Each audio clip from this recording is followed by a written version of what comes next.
찬송가 321장 함께 찬송하도록 하겠습니다. 찬송가 321장입니다. 321장 함께 찬송합니다. 321장입니다. 날 대속하신 예수께 내 생명 모두 드리니 늘 진실하게 하소서. 내 구주 예수여, 나 구주 위에 살리라. 내 기쁨 한량 없으리. 내 갈 길이 너하소서. 내 구주 예수여, 날 구원하신 예수를 일평생을 지나오니 날 영접하여 주소서. 내 구주 예수여, 나 구주 위에 살리라. 내 기쁨 한량 없으리. 내 갈 길이 너하소서. 내 구주 예수여, 주 십자가에 달리사 날 자유하게 했으니 내 몸과 마음을 주 위에 다스게 하소서. 나 구주 위에 살리라. 내 기쁨 한량 없으리. 내 갈 길이 너하소서. 내 구주 예수여, 아멘. 자도심경으로 우리의 신앙을 함께 고백합니다. 나는 전능하신 아버지 하나님, 천지의 창조주를 믿습니다. 나는 그의 유일하신 아들 우리 주 예수 그리스도를 믿습니다. 그는 성령으로 잉태되어 동정녀 마리아에게서 나시고 본디오 빌라도에게 고난을 받아 십자가에 못 박혀 죽으시고 장사된 지 사흘 만에 죽은 자 가운데서 다시 살아나셨으며 하늘에 오르시어 전능하신 아버지 하나님 우편에 앉아 계시다가 거기로부터 살아있는 자와 죽은 자를 심판하러 오십니다. 나는 성령을 믿으며 거룩한 공교회와 성도의 교제와 죄를 용서받는 것과 몸의 부활과 영생을 믿습니다. 아멘. 고린도후서 3장 17절 말씀입니다. 고린도후서 3장 17절 말씀입니다. 고린도후서 3장 17절 제가 말씀을 읽어드립니다. 주는 영이시니 주의 영이 계신 곳에는 자유가 있느니라. 아멘. 사도 바울은 계속해서 이제 율법과 또 복음에 대해서 이제 이야기하고, 율법은 이 영광이 있지만 이 복음의 영광에 비할 바가 아니다. 이 복음이 들어오게 되어지면 그 율법이 그 기능을 다한다. 이 사실을 계속해서 말씀으로 증거하고 있습니다. 그러면서 오늘 말씀을 통하여서 그 율법과 이 복음, 왜 율법에서 복음으로 대치되어야 하는가, 그 결과가 무엇인가에 대해서 우리 가운데 알려주고 있죠. 오늘 말씀이 무엇이라고 있습니까? 주는 영이시다. 그렇기 때문에 주의 영이 계신 곳에는 자유가 있다라고 말씀하고 있습니다. 율법은 어때요? 이 돌판에 기록되었잖아요. 두루마리에 기록되어 있는 겁니다. 그러니까 눈에 보일 수 있는 거 기록되어진 거죠. 딱 이제 어떻게 보면 기록되어 있다는 것은 갇혀 있다는 겁니다. 그렇기 때문에 율법이 기록되어 있고 갇혀 있고 문자로 확정되어 있기 때문에 어떤 문제가 발생하냐면, 그렇게 갇혀 있는 것이기 때문에 다른 사람을 가두는데 또 억압하는데 이 많이 쓰이게 되어진다는 겁니다. 그러니까 율법을 주신 가장 중요한 목적은 나를 위한 거거든요.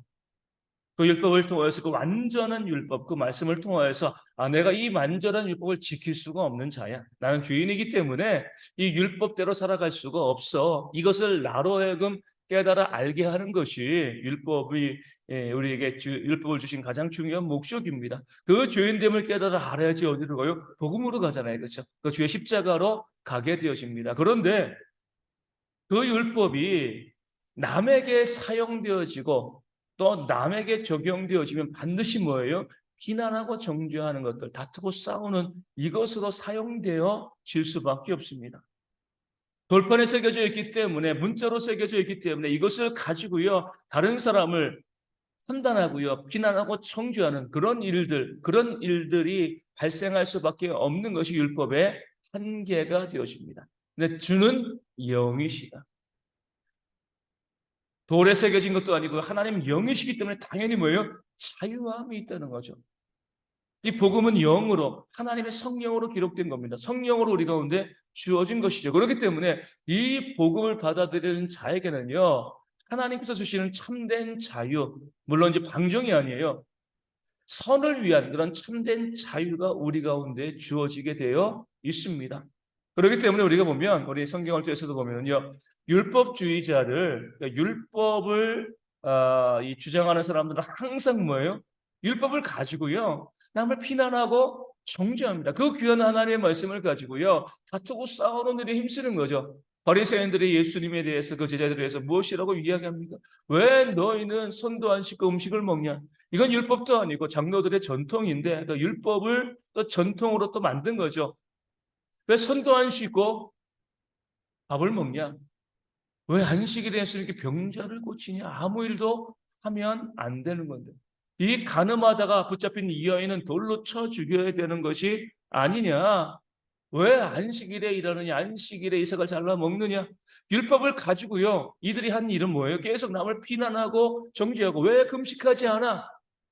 끊임없이 그들은 율법을 잘 알고 있고 잘 믿고 내가 거룩하고 경건한 자다라고 이야기하면서 계속 비난하고 판단하고 정죄하고 올가매를, 이런 일들을 율법주의자들은 했습니다. 그런데 주님께서는요, 자유를 우리 가운데 말씀하시는 거죠. 하나님은 영이시니까 주님께서는 이 자유를 이야기한다는 것은 율법을 폐하는 건 아니에요.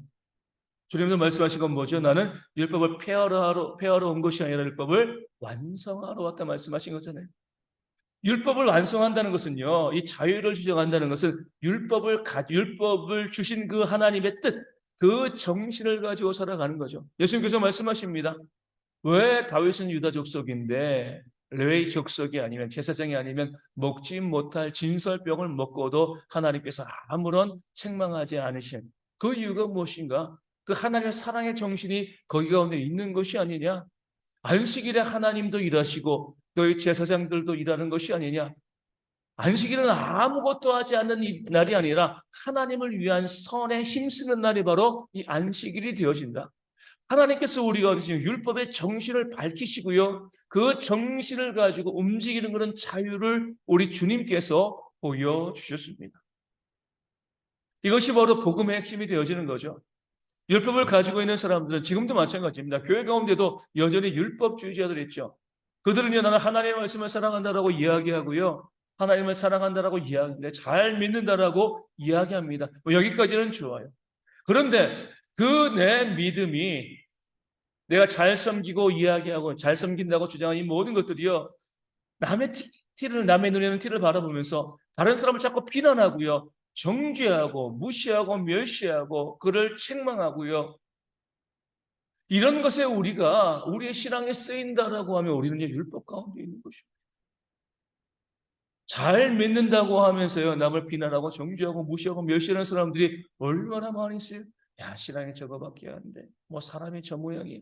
나는 이렇게 잘 믿고 나는 이렇게 잘 섬기고 나는 이렇게 신앙이 좋은데 교회 직분자라고 하면서 뭐 저렇게밖에 신앙생활을 하지 못해. 남을 늘 비난하고 정죄하고 다투고 싸우는 그런 모습이 있으면은요, 여전히 뭐예요? 복음과 상관없는 그런 율법 가운데 머물러 있는 겁니다. 내 눈에 있는 그 율법이라는 들보는 바라보지 못하고요, 남의 눈에 있는 그 작은 티끌을 비난하고 정죄하는 거죠. 계속 말씀드리지만 그 상대방의 눈에 티끌이 있는 게 맞아요. 흠이 있는 거 맞습니다. 우리 가운데 흠이 없는 사람이 어디 있습니까? 하나도 없습니다. 모든 사람의 죄를 범하였음에 하나님의 영광에 이르지 못하였다라고 말씀합니다. 의인은 없나니 하나도 없다라고 성경은 말씀하고 있습니다. 우리는요, 죄 없고 흠 없는 사람은 아무도 없습니다. 그렇기 때문에 우리가 남의 죄를 바라보는 것들, 남의 실수와 남의 허물을 바라보는 것들 맞습니다. 없는 것 이야기하는 거 아니에요. 그런데 그 사람의 허물과 죄가 너무나 잘 보이고 그것을 정죄하고 비난한다라고 하면 그 사람의 눈에는 율법이라는 들보가 들어 있는 겁니다. 우리 자녀들 보면 그러잖아요. 부족한 것들이 많이 있죠. 부모들이 어떻게 해요? 정말 좋은 부모들은요, 그 부족한 것들을 채워가고 고쳐가기 위해서 애쓰고 노력하는 것이지 맨날 자녀에게 그렇게 비난하고 정죄하면 참된 부모일 수가 없습니다. 우리 교회도 마찬가지죠. 우리 성도들의 삶도 마찬가지예요. 늘 부족한 것들과 연약한 것들, 또 죄된 것들, 흠들이 우리 가운데 있습니다. 정말 우리가 하나님의 영의 자유를 누리는 그런 사람들이라고 하면요, 그것을 감싸주고 위에 기도하고 중보하고 그들의 허물을 가려줄 수 있는 그런 모습이 있어야지 뭐예요? 참된 복음의 일꾼 하나님의 믿음의 사람들이 되어지는 겁니다.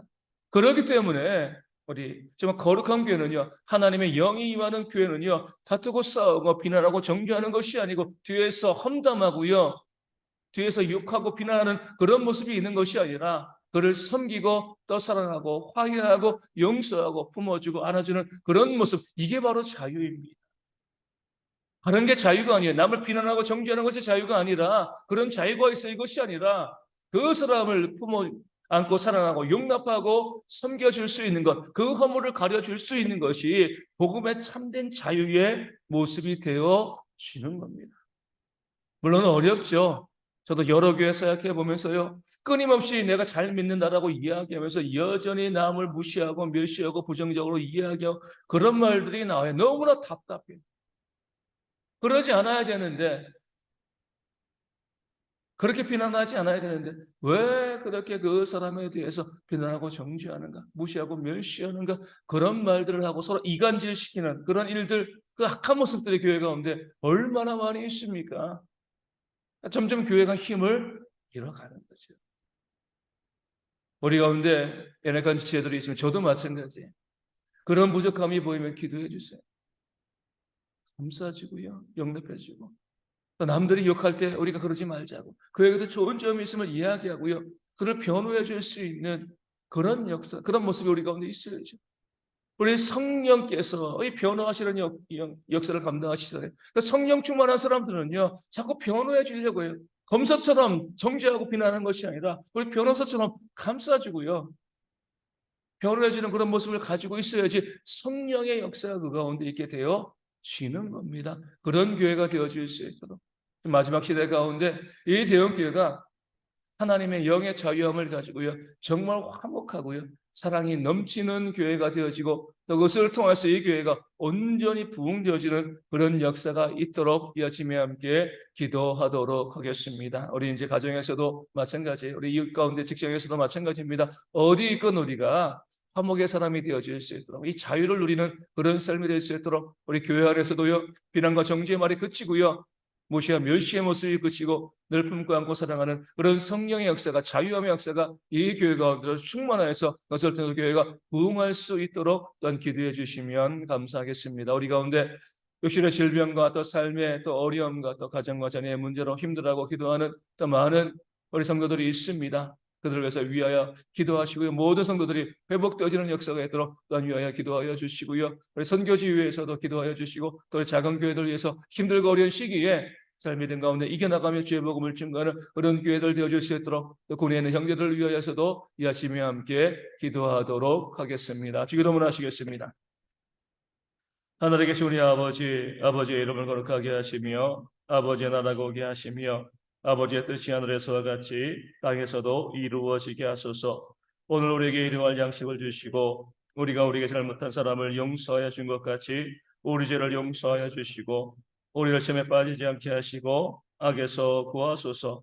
나라와 권능과 영광이 영원히 아버지의 것입니다. 아멘. 기도하겠습니다.